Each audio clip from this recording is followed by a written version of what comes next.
அபிராமியின் பேரருள் பெருகட்டும். தினமொரு அந்தாதி தொடரில் இன்று நாம் 33வது பாடலின் மகிமையை காண்போம்.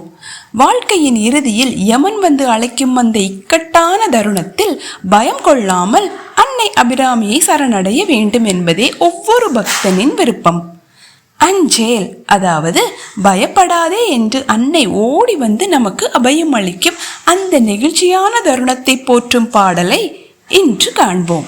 வாருங்கள் பாடலை பார்ப்போம். இளைக்கும் வினை வழியே ஆடும் காலன் என்னை நடுங்க அழைக்கும் பொழுது வந்து அஞ்சல் என்பாய். அத்தர் சித்தமெல்லாம் குலைக்கும் களப குவிமுலை யாமலை கோமலையே உழைக்கும் பொழுது உன்னையே அன்னையே என்பன் ஓடி வந்தே. அதாவது இளைக்கும் வினை வழியே ஆடும் காலன் என்னை நடுங்க அழைக்கும் பொழுது வந்து அஞ்சல் என்பாய். நான் செய்த வினை பயனை அனுபவிக்க யமன் என்னை நடுங்க அழைக்கும் வந்த இறுதி நேரத்தில் நீ நேரில் வந்து பயப்படாதே என்று அருள் செய்ய வேண்டும்.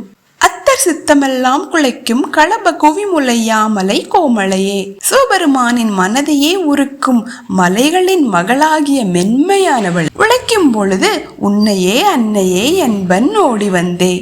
என் உயிர் பிரியும் அந்த துன்பமான நேரத்தில் அன்னையே என்று உன்னை நான் அழைக்க நீ ஓடி வந்து என்னை காத்தருள வேண்டும் அம்மா. சுருக்கமாக கூற வேண்டும் என்றால், தாயே, என் வினையின் பயனாக யமன் என்னை தேடி வரும் பொழுது நீ ஓடி வந்து என்னை அணைத்து கொண்டு பயப்படாதே மகளே என்று சொல்ல வேண்டும்.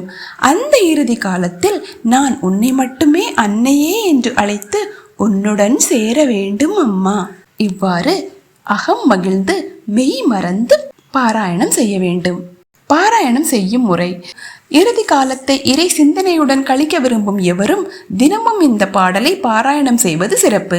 அம்பிகையின் திருவுருவத்தை பார்த்து அவளது பேரன்பை உணர்ந்து மனதார பாராயணம் செய்யவும். இவ்வாறு செய்வதால் மரண பயம் நீங்கும். மரணம் நெருங்கும் போது ஏற்படும் அச்சம் நீங்கி மனம் நிம்மதி பெறும். உயிர் பிரியும் தருணத்தில் அன்னையின் அருள் தரிசனம் கிடைக்கும். பிறவிப்பிணி நீங்கி சிவசக்தி திருவடிகளை சேரும் பாக்கியம் உண்டாகும். செந்தாமரை அல்லது வாசனை பூக்களை அன்னைக்கு சமர்ப்பிக்கலாம்.